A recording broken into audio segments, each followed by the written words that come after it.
Thank you so much and good afternoon, everyone.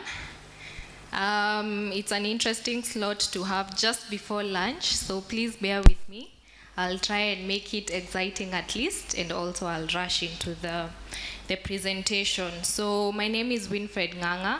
I lead the education business for Amazon Web Services across East Africa, and I want to extend my appreciation to Renu for inviting us to participate here as presenters and also part of the sponsors. So for today, we are going to be going through what we call the AWS Cloud Procurement Framework Agreement, which is what we signed with UbuntuNet Alliance.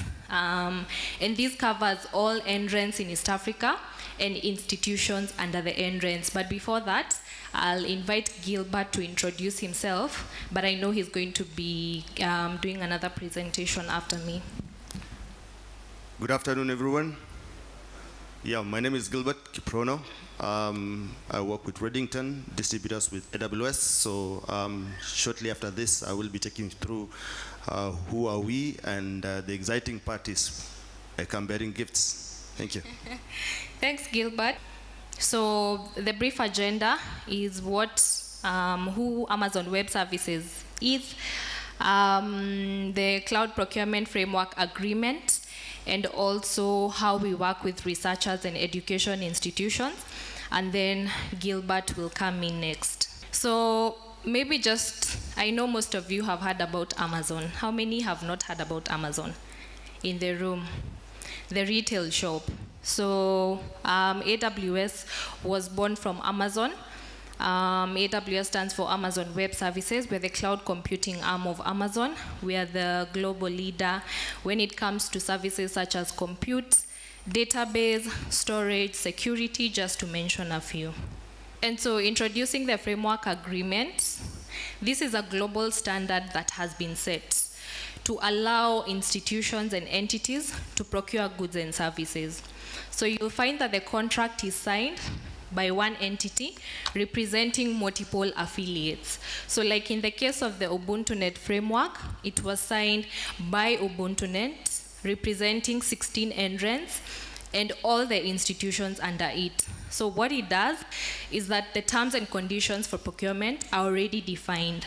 And the beauty about it is that it does not require any financial commitment. It's just a vehicle to be able to facilitate the procurement of cloud services.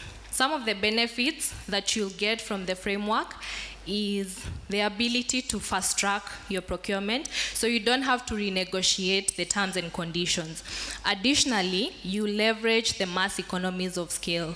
So as one institution, you might maybe get 1% discount, right? But when you're coming in as thousands of entities represented by UbuntuNet, then you get the maximum discount available. And then lastly, what is most important is the data egress waiver.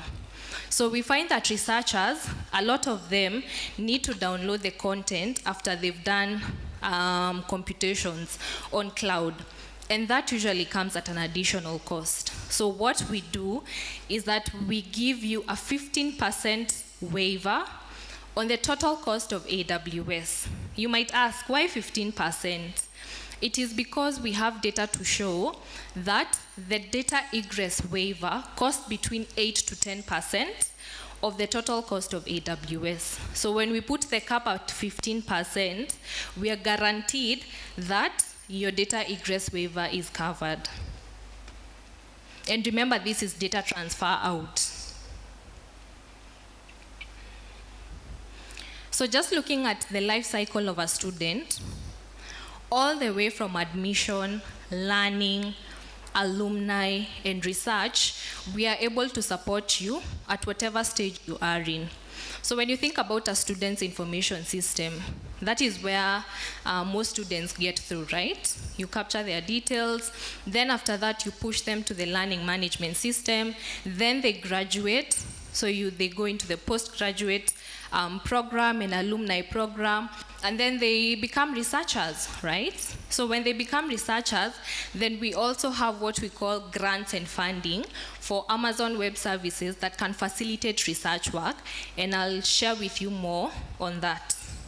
So these are some of the education institutions that we work with in the region, and hopefully, Renu team, in the next annual convention, we'll have some logos from Uganda, right? So we have some institutions like Strathmore University, USIU. I know Professor Madara mentioned about University of Wits. We were also able to help them transform the way they conduct teaching and learning. Stanford University, Kwame Nkrumah University, yeah. And these are some of the partners that we work with. So any solution that is available here, you can actually get it from Reddington. So when you think about Moodle on AWS, when you think about things like security, Cisco, CrowdStrike, all these solutions are built on our platform. Allow me to share with you one recent case study. This is the Tertiary Education Fund, Trust Fund, organization under the Ministry of Education in Nigeria. So they're currently running on a learning management system called Blackboard. I don't know whether you've heard about it, but it's built on AWS. So how we were able to engage them is because of our investment. And maybe in a different session at the booth, we will talk about some of the investments that we've made in Africa. So currently, we have about 2.2 million students from 250 universities using these LMS. And the beauty about it is that they are able to curate courses that don't require students to go to the physical institutions. So how can we help researchers? Allow me to skip this slide and go to the next one to take you through, if anything, how can we work with researchers there? We have an interesting program called the AWS Global Health Equity Initiative.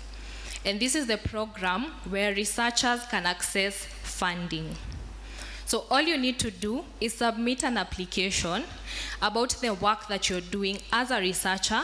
It can be done on behalf of researchers, like for instance, Renu can sign up, and you can actually get hundreds of thousands of dollars of cloud computing to be able to run your research work on the platform.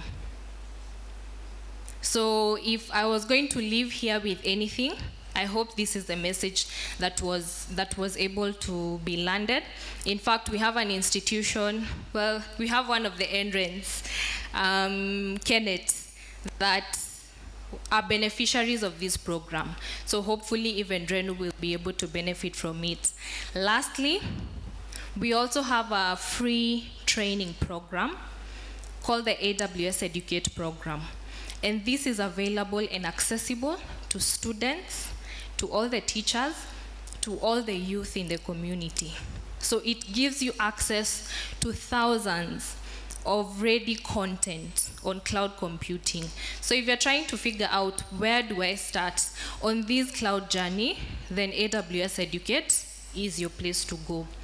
So please feel free to pass by our stand.